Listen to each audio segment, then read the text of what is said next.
हाँ जी प्यारे बच्चों, वेलकम। यूनिट 4 चैप्टर 1 और लेक्चर नंबर 10 है। और बच्चों इसमें हम डिस्कस कर रहे हैं इंडक्टेंसिस इन सीरीज, यानी इंडक्टर्स को सीरीज में लगाया गया है।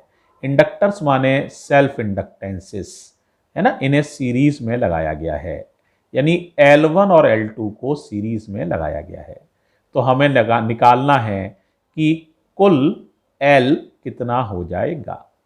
तो देखो बेटा, इसको समझाने से पहले मैं तुम्हें जरा रजिस्टर्स वाला सीरीज वाला बिहेवियर याद करा रहा हूं। वैसे तुम्हें याद ही है, रिमाइंडर दे रहा हूं। देखो उसमें क्या होता था, एक बैटरी होती थी, दो रेजिस्टेंस लगे होते थे R1 और R2।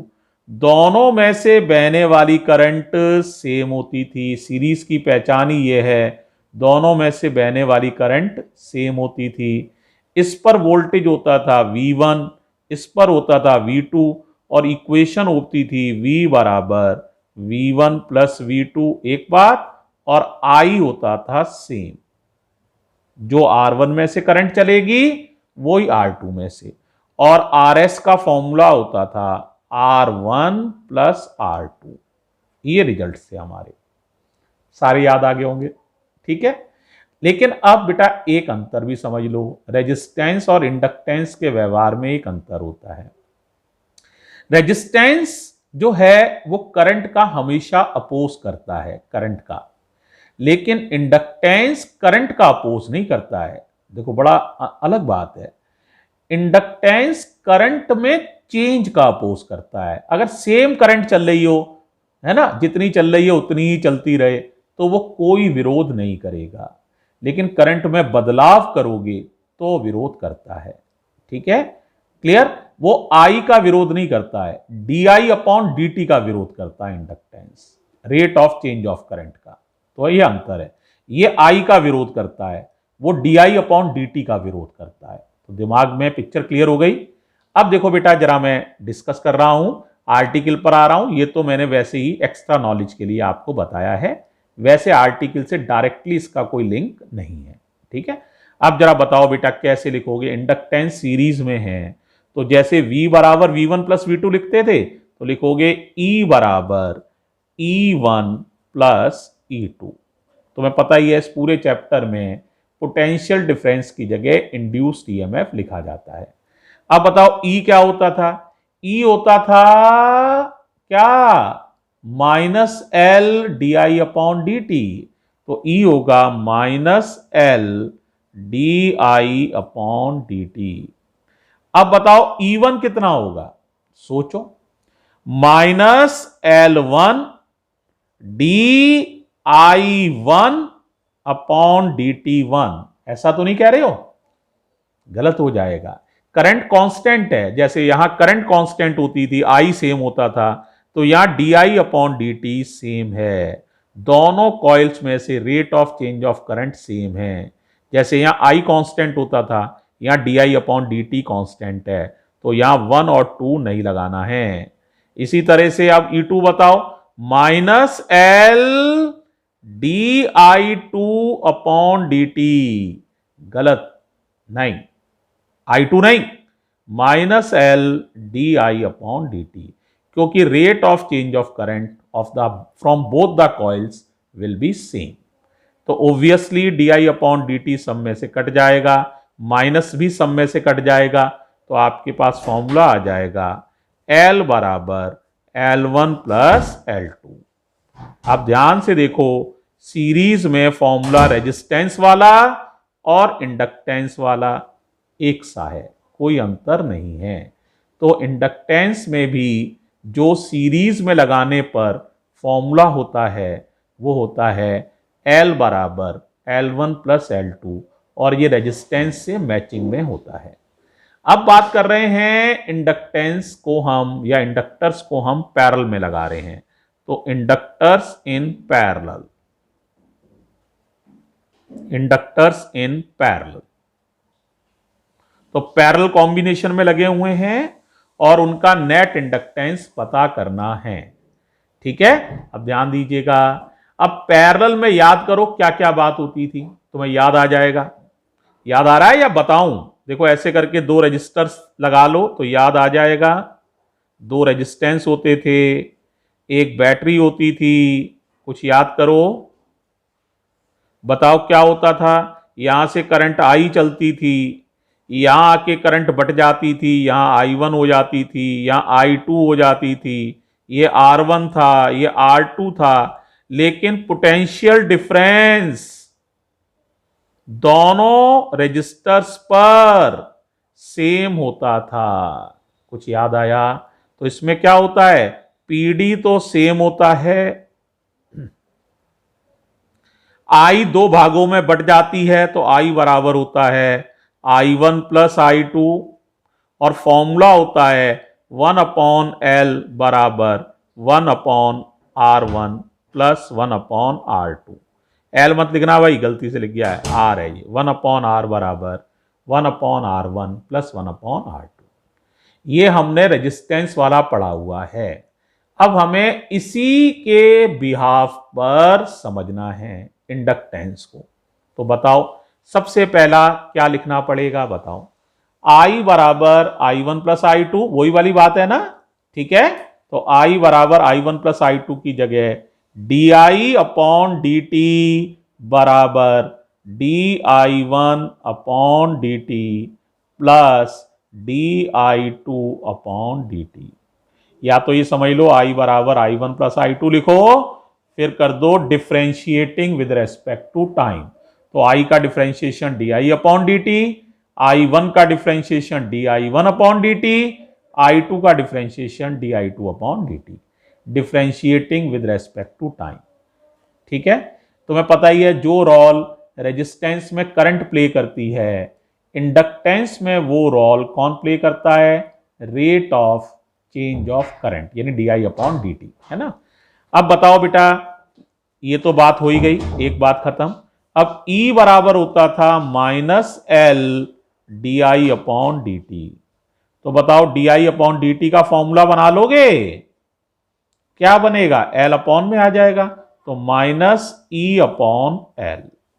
इस बात को इस इक्वेशन में लगाओ, तो DI अपॉन DT की जगह -E अपॉन L। अब DI1 अपॉन DT की जगह -E1 अपॉन L1। यही कह रहे हो क्या? गलत हो जाएगा, E1 नहीं कह सकते हो, वोल्टेज सब पर सेम होता है, तो E ही लिखना है, तो -E अपॉन L1। अब बताओ यहां पर E2 नहीं कहना, -E अपॉन L2। E और माइनस सब में से कट जाएगा, तो क्या बचेगा, 1/L equals to 1/L1 plus 1/L2। ये आ गया बेटा इंडक्टेंस इन पैरेलल। तो इस तरह से आप इंडक्टेंस इन सीरीज भी समझ सकते हो और इंडक्टेंस इन पैरेलल भी समझ सकते हो। यहां तक क्लियर है, कोई डाउट तो नहीं है? ठीक, अब देखो बेटे, एक चीज मैं तुम्हें और यहां पर थोड़ा सा समझा रहा हूं, उसको देखो जरा। देखो बेटे, म्यूचुअल इंडक्टेंस जो है ना, दो कॉइल्स का म्यूचुअल इंडक्टेंस, वो उनके ओरिएंटेशन पर डिपेंड करता है। तो इसको मैं आपको समझा रहा हूं, factors affecting mutual inductance, factors affecting mutual inductance. काफी इंपॉर्टेंट बात है, जरा सुन लो एक बार तो क्लियर हो जाएगा। ठीक है, देखो बेटा, दो कॉइल्स को कैसे रख रहे हैं, इस बात पर म्यूचुअल इंडक्टेंस डिपेंड करता है ना। देखो, जैसे अगर हम दो कॉइल्स में से एक कॉइल लें, ये प्राइमरी कॉइल है, किसी एक को प्राइमरी मान सकते हो, और उसके ऊपर ही सेकेंडरी कॉइल को लपेट दें, इस तरह से दो कॉइल्स लें, इस तरह से उनका ओरिएंटेशन रखें, तो म्यूचुअल इंडक्टेंस सबसे ज्यादा मिलेगा, सबसे ज्यादा। और उसमें भी एक और बात ध्यान से सुन लो, अगर इन कॉइल्स के अंदर हम सॉफ्ट आयरन कोर भर दें, क्या भर दें, सॉफ्ट आयरन, जैसे सॉफ्ट आयरन की रॉड लें रॉड पर ही प्राइमरी कॉइल लपेट दें और उसी रॉड पर सेकेंडरी, और अंदर दोनों कॉइल्स के बीच में भरा है सॉफ्ट आयरन जो कि एक फेरोमैग्नेटिक सबस्टेंस है, तो वो म्यूचुअल इंडक्टेंस के प्रभाव को और भी बहुत इंटेंसिफाइड कर देता है। तो अगर इन कॉइल्स को सॉफ्ट आयरन कोर पर लपेटा जाए, इस तरह से रखने के अंदर इनके अंदर सॉफ्ट आयरन कोर और हो, सॉफ्ट आयरन कोर पर ही प्राइमरी कॉइल लपेटी जाए, उसी के ऊपर सेकेंडरी लपेटी जाए, तो म्यूचुअल इंडक्टेंस सबसे ज्यादा होगा। तो if the two coils are wound on soft iron core, then mutual inductance is very very very high, maximum से भी मैक्सिमम समझ लो, सबसे ज्यादा हो गया फिर ये। अब इस प्रिंसिपल का यूज किया जाता है ट्रांसफॉर्मर में। ट्रांसफॉर्मर में पढ़ाऊंगा, आप परेशान नहीं हो, है ना, इसी यूनिट 4 के सेकंड चैप्टर में पढ़ाऊंगा, फिलहाल याद कर लो। इस प्रिंसिपल का यूज किया जाता है ट्रांसफॉर्मर्स में। तो ट्रांसफॉर्मर में हमें म्यूचुअल इंडक्टेंस बहुत हाई रखना होता है, तो हम प्राइमरी कॉइल को और सेकेंडरी कॉइल को सॉफ्ट आयरन कोर पर लपेट देते हैं। ठीक है, ये सबसे ज्यादा म्यूचुअल इंडक्टेंस पैदा करने का तरीका है। दूसरी बात होती है ये कि कॉइल्स को आप इस तरह से रखें, दोनों कॉइल्स को आप दोनों की एक्सिस को,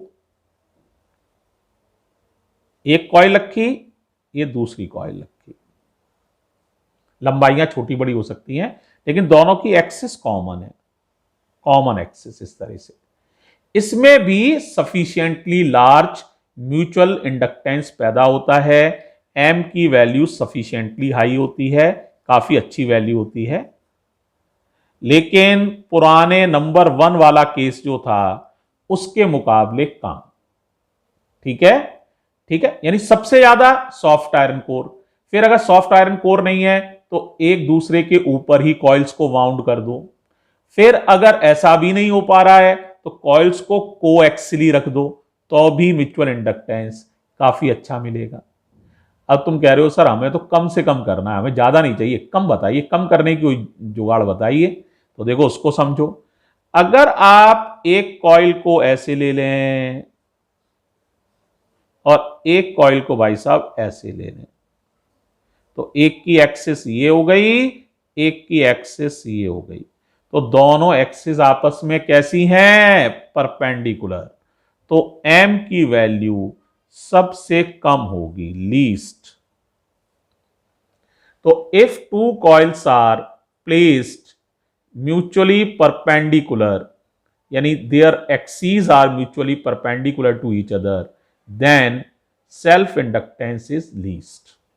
ठीक है, एक बात और कि इसका भी मेजरमेंट किया जाता है कि कितना ज्यादा आपने अच्छे से इन कॉइल्स को कपल किया है। इस प्रोसेस को कहते हैं कपलिंग ऑफ कॉइल्स। कपल माने होता है जोड़ा, COUPLE, कपलिंग ऑफ कॉइल्स। तो इसको कई लोग कोफिशिएंट ऑफ कपलिंग भी कहते हैं। तो coefficient of coupling, coefficient of coupling, इसका फॉर्मूला याद कर लो, ये होता है m/√L1 L2। L1 माने पहली कॉइल का सेल्फ इंडक्टेंस, L2 माने दूसरी कॉइल का सेल्फ इंडक्टेंस, और M माने दोनों कॉइल्स का म्यूचुअल इंडक्टेंस। तो ये कोफिशिएंट ऑफ कपलिंग कहलाती है। फर्स्ट केस में कोफिशिएंट ऑफ कपलिंग सबसे अच्छा हुआ था, तो वहां पर m की वैल्यू सबसे ज्यादा है। सेकंड केस में कोफिशिएंट ऑफ कपलिंग पहले केस की तुलना में थोड़ा कम अच्छा है, तो वहां m की वैल्यू थोड़ी कम है। थर्ड केस में कोफिशिएंट ऑफ कपलिंग सबसे कमजोर है, इसीलिए वहां m की वैल्यू सबसे कम है। तो इस इफेक्ट का मेजरमेंट कोफिशिएंट ऑफ कपलिंग से किया जाता है। और बहुत ध्यान दीजिए, coefficient of coupling orientation of the coils पर डिपेंड करता है। क्लियर? तो ये हो गई आपकी अगली इंपॉर्टेंट बात। अब एक बात आपको और बता रहा हूं लास्ट, बस वही खत्म कर रहे हैं इस आपके लेक्चर को। फ्लेमिंग्स लेफ्ट हैंड रूल तो पढ़ा है ना, अब एक और पढ़ो, फ्लेमिंग्स राइट हैंड रूल। अब पहला सवाल तो दिमाग में यही आ जाता है, sir Fleming's right hand rule किस लिए है? लेफ्ट हैंड रूल तो फोर्स की डायरेक्शन के लिए था, ये किस लिए है? ये बेटे इंड्यूस करंट की डायरेक्शन के लिए रूल यूज किया जा सकता है, to find the direction of induce current. This rule can be used to find the direction of induce current. लगाने का तरीका बड़ा आसान है, एक बार मैं दिखा रहा हूं, हाल याद हो जाएगा। देखो एक तो यार सीधे हाथ से लगाना, लिखा ही है राइट हैंड रूल, अब लेफ्ट से तो नहीं लगा सकते हो भाई, तो राइट हैंड है तो देखो ये मेरा राइट हैंड है और ये रहा रूल, राइट, ध्यान रहेगा। बताओ पहले क्या होता था? ये होता था मैग्नेटिक फील्ड, अभी भी ये मैग्नेटिक फील्ड है। ये होता था करंट, चेंज करो नाम, ये करंट नहीं है, ये है central finger, direction of induce current. क्या नाम बताया? Direction of induce current, magnetic field. ये फोर्स होता था, चेंज करो नाम, ये है डायरेक्शन ऑफ मोशन। क्या है? Direction of motion. कोई चीज जिस दिशा में चल रही है उस तरफ अंगूठे को करना है, मैग्नेटिक फील्ड जिस दिशा में है उस तरफ आपको फोर फिंगर को करना है, तो central finger will give you the direction of induced current. तो देखो भाई, if we stretch our four finger, central finger and thumb mutually perpendicular to each other, right hand के हैं ये ध्यान रखना है, mutually perpendicular to each other.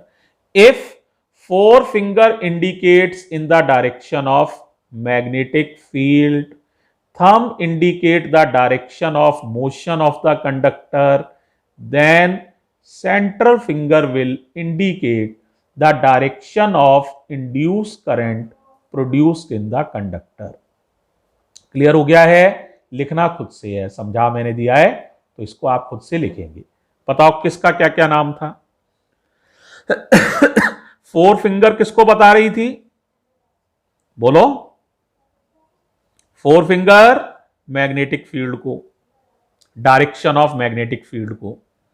और बताओ थंब किसे बता रहा था?